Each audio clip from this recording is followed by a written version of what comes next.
को आवाज और ये स्क्रीन वगैरह विजिबल है तो रेज योर हैंड पे क्लिक करो।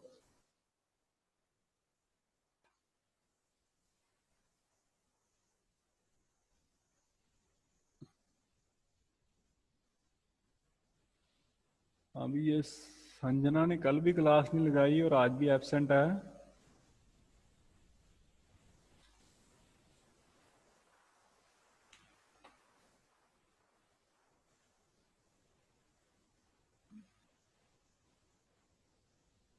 चलो देखो बच्चे, अब नेक्स्ट जो है आई थिंक कल वाला आपको टॉपिक जो है वो सारों को क्लियर होगा। उसके अंदर जो मेन फॉर्मूला था वो सभी को अप्लाई करना आना चाहिए।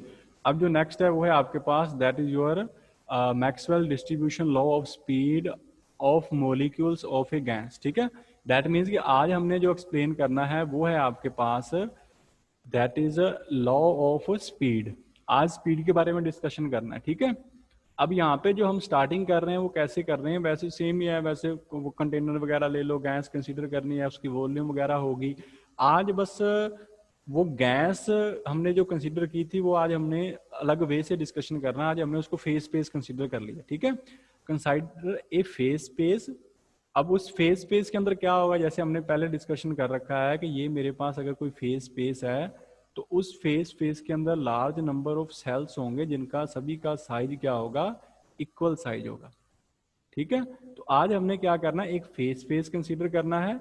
और वो जो फेज स्पेस कंसीडर करना है उसके अंदर जो सेल्स हैं या जोन्स हैं, ये जो सेल है इसी को जोन बोलते हैं। ठीक है, ये जो सेल आ गया, यहाँ समटाइम क्या करते हैं कि जो फेज स्पेस होता है उसको जोन्स के अंदर डिवाइड कर लेते हैं और आगे जोन्स को सेल के अंदर डिवाइड कर लेते हैं। ठीक है, कोई ज्यादा इसके अंदर कोई डिफरेंस नहीं है। फेज स्पेस आ गया, दैट इज फेज स्पेस आ गया।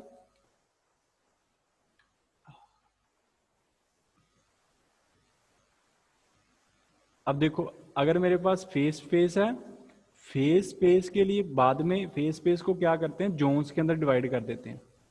ठीक है, अब उन जोन्स के अंदर मेरे पास आगे क्या होते हैं, उनके अंदर होते हैं सेल। ठीक है, तो इसमें ज्यादा कंफ्यूज नहीं होना। तो अब हमने क्या किया, एक फेस स्पेस कंसीडर किया जिसके अंदर लार्ज नंबर ऑफ सेल्स हैं, या आप कह सकते हो नंबर ऑफ उसके अंदर क्या है, जोन्स हैं।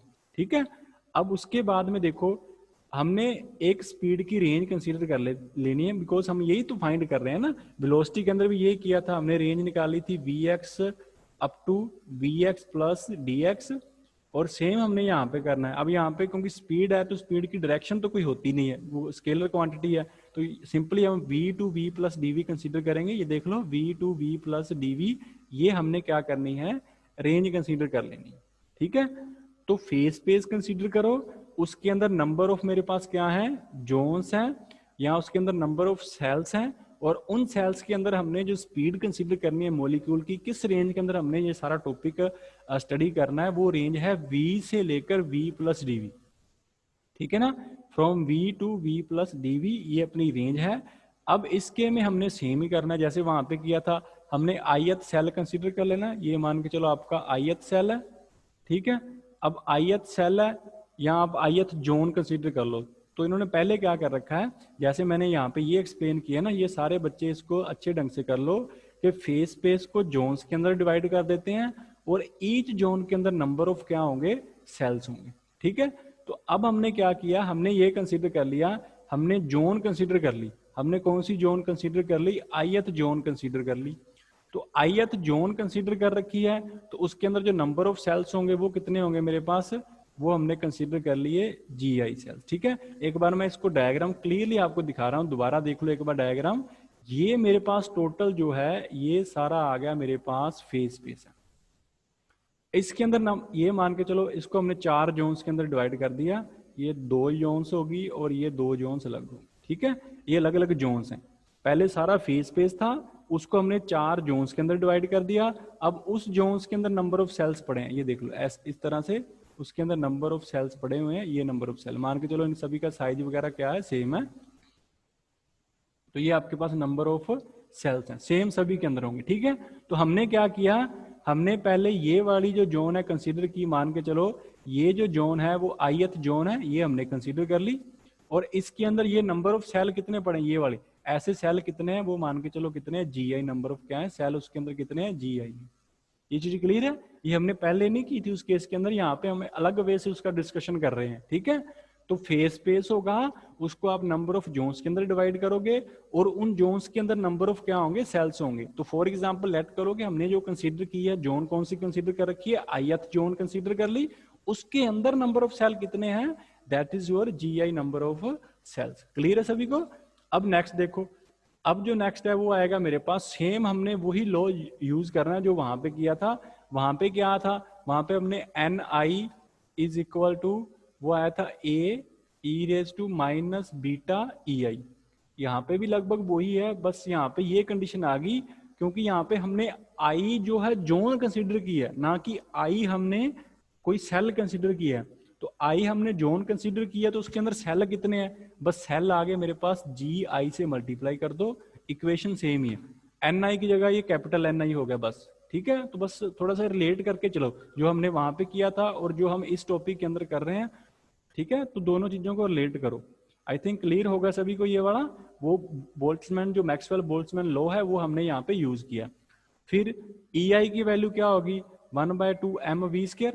पर ये अब v² को आप ये नहीं पुट कर सकते जैसे हमने उस दिन किया था कि v² की वैल्यू हमने क्या रखी थी, vx² प्लस में vy² प्लस में vz²। वो तो वेलोसिटी के केस में था, ये तो स्पीड है, तो स्पीड के कंपोनेंट तो होंगे नहीं, तो इसका मतलब ये चीज हम यूज नहीं करेंगे यहाँ पे। तो एनर्जी की वैल्यू सेम ही है 1/2 mv²। तो ये एनर्जी किसकी है, गैस मोलिक्यूल की है, कब, किस जोन के अंदर, ith जोन के अंदर। क्लियर है? तो ये जोन की बात चल रही है यहाँ पे, और उस जोन के अंदर जो नंबर ऑफ सेल्स होंगे वो सेम है, मान के चलो हर जोन के अंदर जो सेल है वो GI सेल्स हैं। क्लियर है? और बीटा की वैल्यू हमें पता है, बीटा की वैल्यू क्या होती है, 1/kT, और ये हमने उस दिन भी यूज की थी, ठीक है। अब हमने क्या करना है, ये वही है, उसी दिन वाला ये टॉपिक चल रहा है, उसी दिन हमने Ni वगैरह ऐसे ही सॉल्व किया था, बस वहां पे GI नहीं था, ये एक्स्ट्रा टर्म आ गई, ठीक है। अब नेक्स्ट देखो, अब नेक्स्ट क्या है मेरे पास, अब नंबर ऑफ मोलिक्यूल्स हमने निकालने हैं। उस दिन भी हमने नंबर ऑफ मोलिक्यूल्स निकाले थे कि Vx से लेकर Vx प्लस dVx के अंदर कितने मोलिक्यूल्स आएंगे, ठीक है। तो वो यहाँ पे मेरे पास क्या आएंगे, मान के चलो कि जो नंबर ऑफ मोलिक्यूल्स है ना वो किसके प्रोपोर्शनल होंगे, वो आपके डिपेंड करेंगे कि आपने वेलोसिटी की रेंज कितनी ली है। चलो मान के चलो, मैं सिंपल सा एग्जांपल दे रहा हूँ यहाँ पे, ये वेलोसिटी की रेंज है, ये dv है। अब एक मैंने रेंज कंसीडर कर ली, ये भी dv है लेकिन ये छोटा dv है, स्मॉल वैल्यू है। तो अब मुझे बताओ कि किसके अंदर नंबर ऑफ जो मोलिक्यूल्स है वो ज्यादा होंगे, इसके अंदर ही ज्यादा होंगे ना, क्योंकि ये रेंज ज्यादा है। जितनी ज्यादा रेंज होगी तो उतने ज्यादा नंबर ऑफ मोलिक्यूल्स होंगे। जितनी रेंज आप छोटी कंसीडर करोगे, स्मॉलर कंसीडर करोगे, तो वो उतने नंबर ऑफ मोलिक्यूल्स आपको कम देगा। तो अगर हम देखें, इसका मतलब जो नंबर ऑफ मोलिक्यूल्स है ना वो किसके ऊपर डिपेंड कर रहे हैं, वो आपकी रेंज के ऊपर डिपेंड कर रहे हैं, dv के ऊपर। तो ये प्रोपोर्शनलिटी साइन यहां से रिमूव करोगे तो Ni की वैल्यू क्या आ जाएगी, वो आ जाएगी कांस्टेंट यूज कर लो, Nv यूज कर लो, और ये साथ में क्या आ गया, dv। ये क्लियर है? किसी बच्चे को इसमें कोई प्रॉब्लम है तो अभी हैंड रेज कर लो कि ये किस तरह से डायरेक्टली प्रोपोर्शनल dv क्यों आया।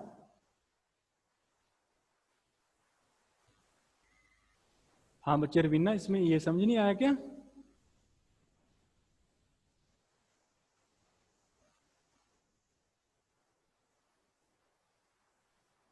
हाँ भी नीता, आपको नहीं समझ आया? Good morning sir. Good morning बच्चे। सर वो ना एनर्जी वाला दोबारा बताना, ये अच्छा, तो समझ में आ गया। ठीक है, एनर्जी वाला, ठीक है, वो देखो एक बार, ये क्लियर है सभी को? अब एनर्जी वाला देख लो। एनर्जी क्या है जो हमने उस दिन यूज की थी, EI जो थी आपके पास, वो क्या थी, 1/2 mv² थी। उस दिन भी ये रखी थी, पर उस दिन v² की वैल्यू अलग थी, क्योंकि उस दिन वो वेलोसिटी चल रही थी। तो वेलोसिटी के लिए 3 कंपोनेंट होते हैं, तो v² की वैल्यू क्या आएगी, vx² प्लस में vy² प्लस में क्या आएगा, vz²। But in this case we have speed, तो स्पीड का तो कोई डायरेक्शन नहीं ना होती, स्पीड तो स्पीड है, वो स्केलर क्वांटिटी है। तो v का क्या रहेगा, v ही रहेगा, यही वैल्यू पुट करनी है। इस वैल्यू को हम चेंज नहीं कर सकते किसी भी फॉर्म के अंदर। क्लियर है? तो अगर ये क्लियर है, उसके बाद में आपको ये भी क्लियर होना चाहिए कि जो नंबर ऑफ मॉलिक्यूल्स हैं वो किसके ऊपर डिपेंड करेंगे, वो आपकी डीवी रेंज के ऊपर डिपेंड करेंगे। दैट मीन्स एन आई जो आएगा वो डायरेक्टली प्रोपोर्शनल टू आएगा डीवी। तो प्रोपोर्शनलिटी साइन रिमूव करोगे तो वहां पे एक कॉन्स्टेंट आ जाएगा जिसको हम बोलते हैं एन वी, मान लो N V DV. N V को क्या बोलते हैं, इसको डिस्ट्रीब्यूशन फंक्शन बोलते हैं, और ये हमने आंसर निकालना है, ये हमने निकालना है एन वी की वैल्यू क्या होगी। ठीक है, एन वी को किसी बुक्स के अंदर एफ वी भी लिख देते हैं, ऐसे करके ना, एफ और ब्रैकेट में वी लिखा होगा, इसका मतलब भी सेम है, डिस्ट्रीब्यूशन फंक्शन। एफ का मतलब फंक्शन है, किसका फंक्शन है, वी का फंक्शन है, स्पीड का फंक्शन है ये। ठीक है, तो ये आपके पास क्या रिप्रेजेंट कर रहा है, that is your distribution function. ये वो फंक्शन है जो आपको ये बताएगा कि किसी भी रेंज के अंदर कितने नंबर ऑफ मॉलिक्यूल्स हो सकते हैं, अगर नंबर ऑफ मॉलिक्यूल्स बहुत लार्ज हैं उस केस के अंदर। क्लियर है। अब देखो, अब हमने ये निकाल लिया कि एन आई की वैल्यू क्या आएगी, एन वी डी वी आएगी। तो इस वैल्यू को हमने उठा के दोबारा पीछे वाली जो इक्वेशन थी उसके अंदर पुट कर दोगे, तो ये मेरे पास जो इक्वेशन है वो क्या आ जाएगी, इक्वेशन इसके अंदर चेंज हो जाएगी, that is n v d v is equal to a g i e raise to minus beta E i. Clear है। अब नेक्स्ट देखो, नेक्स्ट जो मेरे पास आएगा, यहां तक हमने सॉल्व कर लिया। फिर हमने क्या निकालना है, यहाँ पे हमें वैल्यू चाहिए जी आई की वैल्यू। यहाँ पे ये जी आई जो है ना वो फाइंड करना है पहले, जैसे उस दिन हमने क्या किया था, ए कांस्टेंट फाइंड किया था, ए भी हम देखेंगे आज पहले, लेकिन हमें जी आई की वैल्यू चाहिए कि जी आई क्या है, what is the value of G I. अब ये सारे बच्चे अच्छे ढंग से देख लो, ए आपको निकालना आता है, उस दिन जैसे किया था आज भी सेम ही करना है, बट जी आई जो है ये थोड़ा सा एक्स्ट्रा फैक्टर है, तो इसको हम यहाँ पे निकालेंगे कि टोटल मेरे पास नंबर ऑफ कंपोनेंट्स जो है, नंबर ऑफ कंपार्टमेंट है या नंबर ऑफ सेल है उस जोन के अंदर, वो नंबर ऑफ सेल मेरे पास कितने होंगे। ठीक है, अब देखो इसके अंदर, अब यहाँ पे क्या है, जो नंबर ऑफ सेल्स निकालने हैं तो उसके लिए जो मेरे पास कंडीशन होती है वो आपके पास आएगी ये वाली। जी आई का मतलब क्या था, ये तो सभी को क्लियर होगा, नंबर ऑफ सेल है इन द जोन। अब नंबर ऑफ सेल आप कैसे निकालोगे, अब यहाँ पे अच्छे ढंग से देख लो सारे बच्चे, यहाँ पे ध्यान होना चाहिए आपका, ये जो डायग्राम चल रहा है ये आपके पास सारा क्या है, फेस स्पेस है, that is your face space. तो अगर ये फेस स्पेस है तो इसके अंदर मेरे पास क्या होगा, जो हमने अगर नंबर ऑफ सेल निकालने हैं, इसको मैंने डिवाइड कर दिया नंबर ऑफ जोन्स के अंदर, चलो ये ठीक है, 4 जोन्स के अंदर मैंने डिवाइड कर दिया। अब इन जोन्स के अंदर नंबर ऑफ सेल्स हैं, मान के चलो ith वाली चल रही है, इसके अंदर नंबर ऑफ सेल्स हैं, ये ऐसे 2 आ गए, ये 3rd आ गया, ये 4th आ गया, ये 5th है, ये 6th है, ये 7th और 8th, मान के चलो ये है। ठीक है, ये कंडीशन चल रही है। अब हमने ये निकालना है कि ये नंबर ऑफ सेल है कितने, जो मैंने ग्रीन कलर के अंदर लिखे हैं ये कितने होंगे। तो ये कैसे निकालोगे, पहले तो हमें इस जोन की वॉल्यूम पता हो कि ये इस जोन की वॉल्यूम कितनी है, जोन की वॉल्यूम पता हो ना। अब इस जोन की वॉल्यूम मान के चलो, वॉल्यूम ऑफ जेड लिख रहा हूं मैं, वॉल्यूम ऑफ जोन मान के चलो आपके पास उसकी वॉल्यूम है 10 है, यूनिट जो भी है चलने दो, कोई दिक्कत नहीं है। उसके बाद में उसके अंदर हमें यह पता होना चाहिए कि एक सेल की वॉल्यूम कितनी है। अब मान के चलो एक सेल की मेरे पास वॉल्यूम 1 है, 1 यूनिट है, ठीक है, 1 यूनिट लिख लेना इसको, 1 यूनिट है, या मीटर क्यूब सेंटीमीटर क्यूब यो भी कंसीडर कर लो। तो अगर इसको डिवाइड करोगे तो जो मेरे पास जी आई आएगा, ये सॉरी ये जी आई लिखना इसको, जी आई जो आएगा वो क्या आएगा मेरे पास 10 आ गया ना, नंबर ऑफ सेल आ गए। तो इसका मतलब अगर नंबर ऑफ सेल निकालने हैं ना, तो टोटल जोन की जो वॉल्यूम है उसको आप किससे डिवाइड करोगे, 1 सेल की जो वॉल्यूम है उससे डिवाइड कर दो। सिंपल है, क्लियर है, इसमें कोई डिफिकल्ट नहीं होगा। ठीक है ना, कि टोटल आपके पास जो जोन है उसकी वॉल्यूम उसको डिवाइड कर दो सिंगल सेल की वॉल्यूम से, तो वहां से आपके पास नंबर आ जाएगा। क्लियर है, तो वो आज हमने निकालना है कि जीआई की वैल्यू आप किस तरह से फाइंड करोगे। अब ये देखो, ये मेरे पास जीआई है, तो अब वॉल्यूम ऑफ जोन निकालनी है फेस स्पेस के अंदर। तो वॉल्यूम के लिए हमें पता है कि टोटल 6 कोऑर्डिनेट आएंगे। एक मेरे पास आ गया dx, क्योंकि फेस स्पेस है, dx, dy, dz, dvx आएगा, dvy आएगा और dvz आएगा।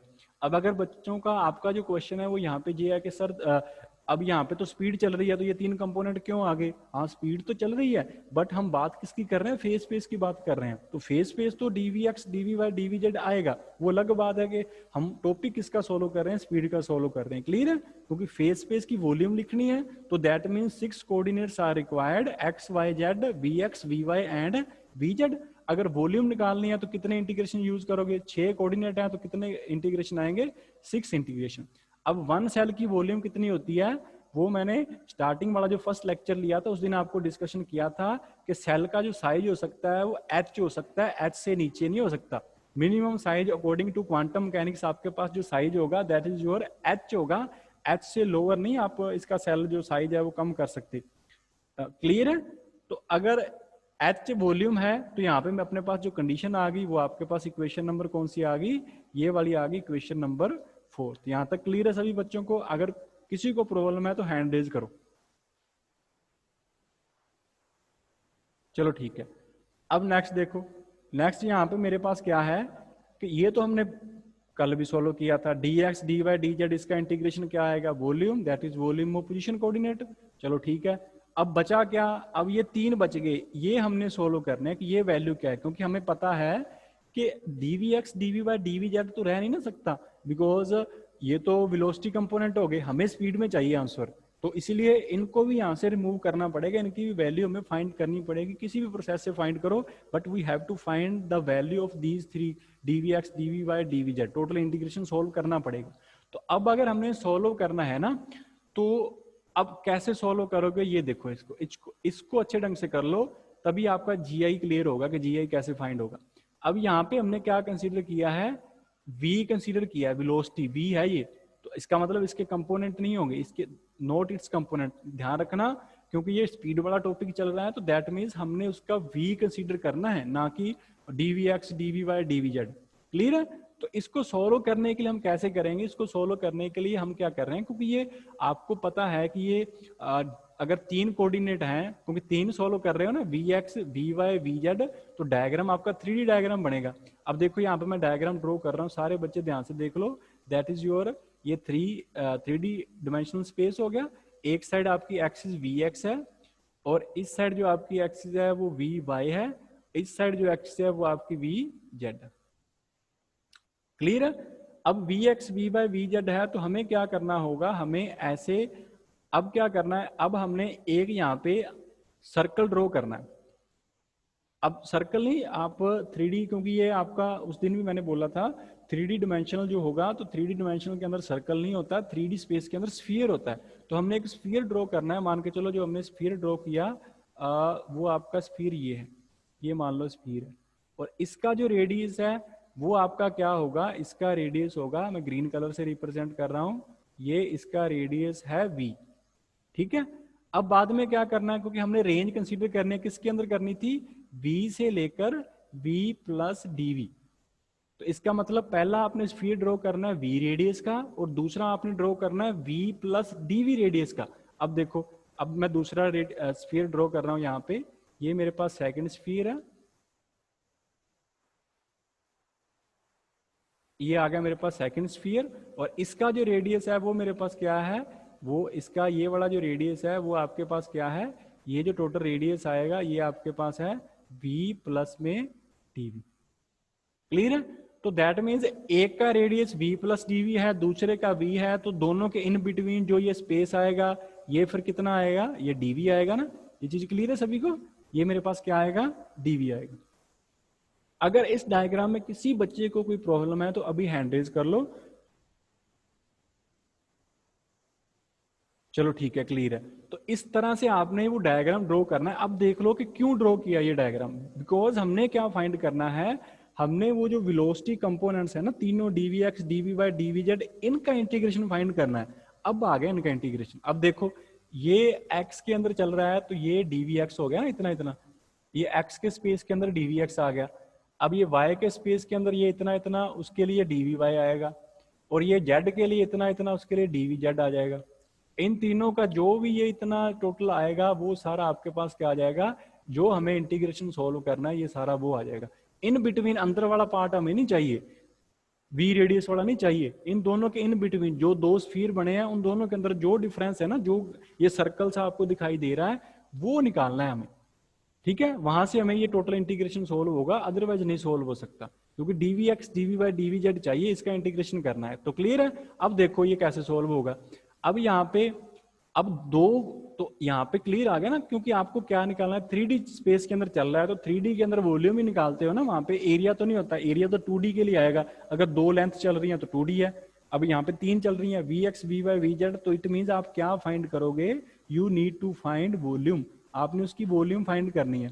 तो अगर दो स्फीयर हैं, पहली बात तो स्फीयर की वॉल्यूम कितनी होती है, 4/3 पाई आर क्यूब।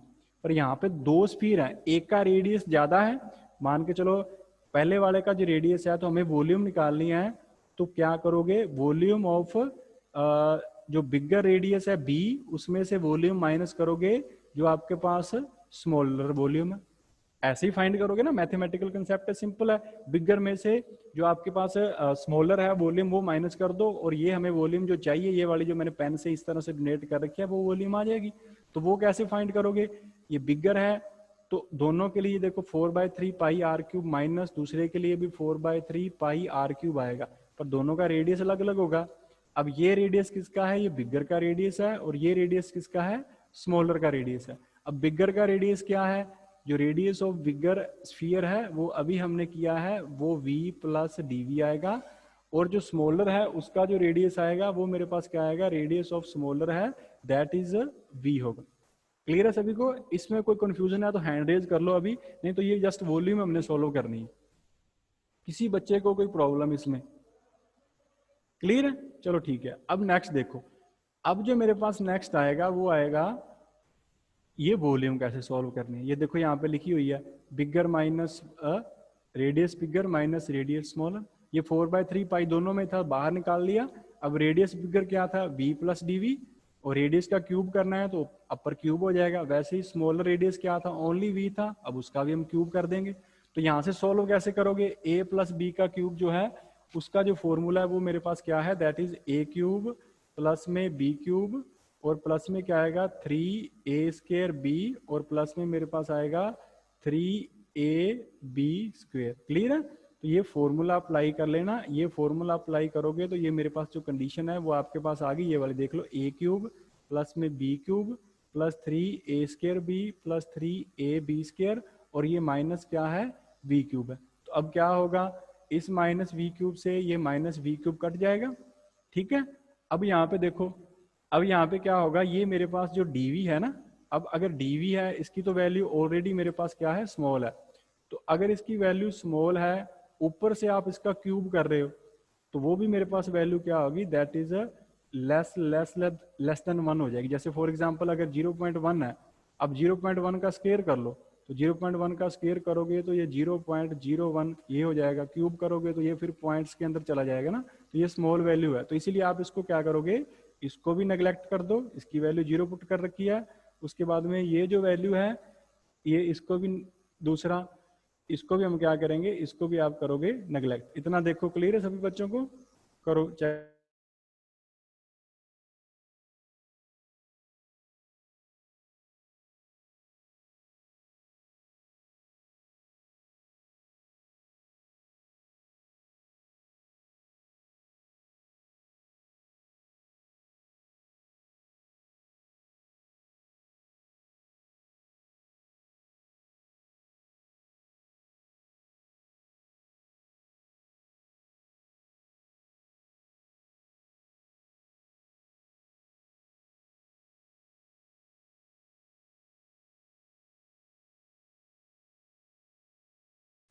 हाँ बच्चे, क्लियर है इतना।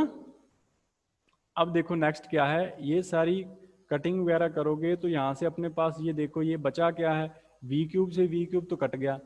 अब ये dv क्यूब है, वो वैल्यू 0 है, dv स्क्वायर है, दैट इज ऑल्सो 0, सिर्फ ये वैल्यू बचेगी 3v² dv। तो क्या बचा है मेरे पास, 4/3 पाई, और मल्टीप्लाई मेरे पास आएगा 3v², और साथ में मेरे पास क्या है, dv। अगेन 3 से 3 कट जाएगा, जो फाइनल रिजल्ट आएगा 4πv²। ध्यान रखना ये वेलोसिटी चल रही है, वॉल्यूम मत कर देना, दैट इज v², और ये साथ में क्या है, dv। क्लियर है इतना। अब देखो यहाँ से इसको सोल्व करके ये आगे लिखा हुआ है, यहाँ पे ये आगे मेरे पास value, that is 4πv² dv।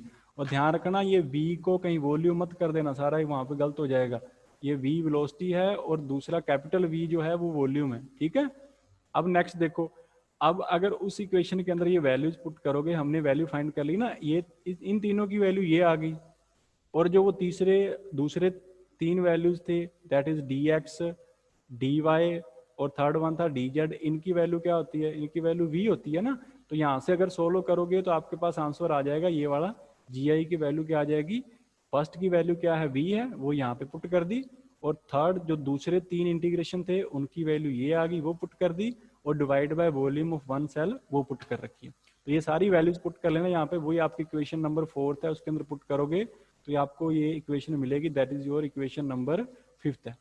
तो अभी मैंने करवाया था स्टार्टिंग के अंदर, जो वहाँ पे हमने टॉपिक स्टार्ट किया था, तो ये इक्वेशन देखो एक बार, हाँ ये वाली इक्वेशन, इस इक्वेशन के अंदर मैंने स्टार्टिंग में बोला है कि हमें जी आई पहले फाइंड करना है, वो हमने कर लिया, उसके बाद में ए भी फाइंड करना है, और ए फाइंड करने का जो प्रोसीजर है वो सेम है जो हमने मैक्सवेल का वेलोसिटी डिस्ट्रीब्यूशन किया था, सेम है, ठीक है। तो जी आई तो फाइंड हो गया, अब वो जी आई उठा के यहाँ पे पुट करो, तो देखो वो मेरे पास इक्वेशन क्या चेंज हो जाएगी, उस इक्वेशन की जो वैल्यू है वो आपके पास कुछ आएगी, दैट इज ये री वैल्यू, ये देखो यहाँ पे ये आ गया ना, एन वी डी वी वो सेम ही पड़ा है, और वो जी आई की जगह वैल्यू ये रख दी सारी, और बाकी जो इक्वेशन है A E raise to minus beta E I वो सेम है, ठीक है।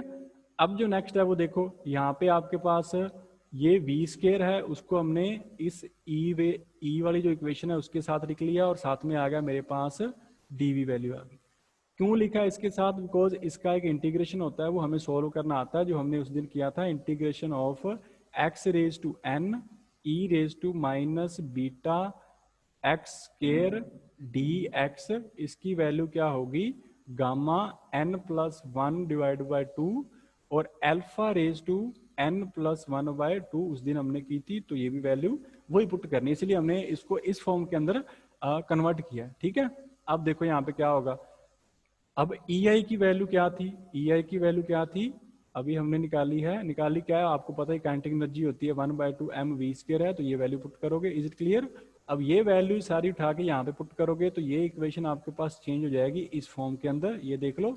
अब इसके अंदर बस मैंने क्या किया है, ये जो सारा कांस्टेंट था ना, ये वाली value 4 pi V A H, ये सारी वैल्यू इसको बी पुट कर लिया, इस वैल्यू को हमने पुट कर दिया बी, क्योंकि हमें ए कांस्टेंट चाहिए, वो बी की फॉर्म में हमने कन्वर्ट कर लिया। एन वी डी वी की वैल्यू आ गई b v square e raise to minus beta m by 2 v square into d v. तो अब हमने क्या करना है, अब हमने इस बी की वैल्यू फाइंड करनी है, बस ये क्वेश्चन रह गया हमारा, ठीक है। पहले जी आई फाइंड किया था, अब हमने फाइंड करनी है इस बी की वैल्यू, ठीक है। तो ये बी की वैल्यू आप कैसे फाइंड करोगे? सेम प्रोसीजर है जो हमने कल किया था, सेम प्रोसीजर है, बट यहाँ पे जो लिमिट है वो चेंज हो गई, that is from 0 to infinite. अब वो 0 से इनफाइनाइट क्यों हुई है, वो आपको रीजन क्लियर है या नहीं? बिकॉज जो स्पीड होती है वो आपकी स्केलर है, तो स्केलर में डायरेक्शन मैटर नहीं करती, जिस मर्जी डायरेक्शन में जाए। यहाँ तो स्पीड 0 से शुरू होगी और कहाँ तक जा सकती है? मैक्सिमम इनफाइनाइट तक। दो डायरेक्शन तो है ही नहीं इसकी, बिकॉज ये स्केलर है तो डायरेक्शन तो आएगी नहीं, ठीक है ना। हम ये नहीं कह सकते कि that is from minus infinite to infinite होगी, ये सिंपली 0 टू इनफाइनाइट होगी। तो अब वही फॉर्मूला है, सेम ही फॉर्मूला है, ये वाला फॉर्मूला यही यहाँ पे हमने अप्लाई करना है, ठीक है। उससे पहले ये देख लो, एनवी डीवी का टोटल इंटीग्रेशन करोगे तो आपके पास टोटल नंबर ऑफ मोलिक्यूल्स आ जाएंगे, जिसको हम उस दिन भी एन से लिखा था, आज भी हम एन से ही रिप्रेजेंट कर रहे हैं, ठीक है। लेकिन अब जो इंटीग्रेशन है वो हमें 0 से इनफाइनाइट दे रखा है, लिमिट ये है, लेकिन हमें जो इंटीग्रेशन आता है वो कौन सा है? माइनस इनफाइनाइट टू इनफाइनाइट वाला। तो दैट मीन सबसे पहले आपने इस इंटीग्रेशन को चेंज कर लेना दूसरे इंटीग्रेशन के अंदर। आपको बेसिकली पता ही है, वो आपको फॉर्म आती होगी कि अगर माइनस इनफाइनाइट टू इनफाइनाइट है, ठीक है, एक्स डी एक्स है, इसको आप कैसे लिख सकते हो? इसको आप लिख सकते हो 2 आगे आ जाएगा और ये इंटीग्रेशन चेंज हो जाएगा 0 to infinite x d x, ठीक है। अब हमें ये चाहिए 0 से इनफाइनाइट वाली टर्म चाहिए, तो ये 2 एक्स्ट्रा आ रहा है ना, तो 2 को सिंपली यहाँ पे ले आओ, इसको डिवाइड कर दो। तो दैट मीन्स आपने जो याद रखना है वो सिर्फ यही याद रखना है कि जो मैंने कल फॉर्मूला करवाया था ना, फॉर्मूला स्टिल अभी वही अप्लाई होगा, लेकिन अगर उसकी लिमिट 0 से इनफाइनाइट हो जाए ना, तो उसी फॉर्मूले के नीचे 2 आ जाएगा, बस जो मैंने अभी यहाँ पे करके दिखाया 1/2 डिवाइड में आ जाएगा, सेम ही फॉर्मूला लेगा, ठीक है। अगर लिमिट 0 से इनफाइनाइट होगी, जैसे ये देखो, अगर ये 0 टू इनफाइनाइट हो जाए तो यहाँ पे नीचे 2 आ जाएगा, बाकी फॉर्मूला सेम रहेगा। ये क्लियर है? अगर किसी बच्चे को कोई प्रॉब्लम है तो हैंड रेज कर लो अभी।